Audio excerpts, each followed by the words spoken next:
మరి మెదక్ మళ్ళా అట్లా పచ్చబడాలి, మంచిగా పంటలతో ఉండాలి, సిరుల రాసులు ఇక్కడ పొంగాలనేటటువంటి కళతోని మరి ఇక్కడ అంతకుముందు సింగూరు నుంచి నీళ్లు హైదరాబాద్ పోతుండే, ఇక్కడ ఉండేటటువంటి కనపురం ఆయకట్లో రైతులకు నీళ్లు రానటువంటి పరిస్థితి ఉండే. కానీ తెలంగాణ ఏర్పడిన తర్వాత కేసీఆర్ గారు పట్టుబట్టి మరి గోదావరి జలాలతో సింగూరుని నింపి తద్వారా గణపురం ఆయకట్టును అంతా కూడా పరిరక్షించి మరి ఇక్కడ నిజంగానే సిరులు పండేటట్టుగా మనం చేసుకున్నాం.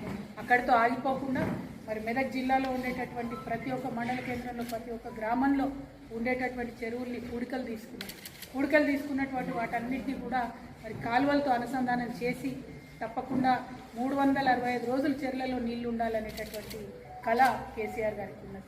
దానికోసమే కాళేశ్వరం నుండి ఇక్కడికి నీళ్లు తెచ్చుకోవాలని అనుకున్నాం.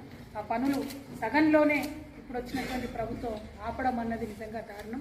కాళేశ్వరం ప్యాకేజ్ 19 కింద మరి మొత్తం కూడా యావత్ మెదక్ జిల్లా సస్యశ్యామలం అయ్యేటటువంటి ఆస్కారం ఉన్నది. కానీ కేసీఆర్ గారి మీద కోపంతో మెదక్ ప్రజల మీద తీర్చుకుంటే ఏమొస్తుందని చెప్పి ఈ ప్రభుత్వాన్ని మేము ప్రశ్నిస్తూ ఉన్నాం.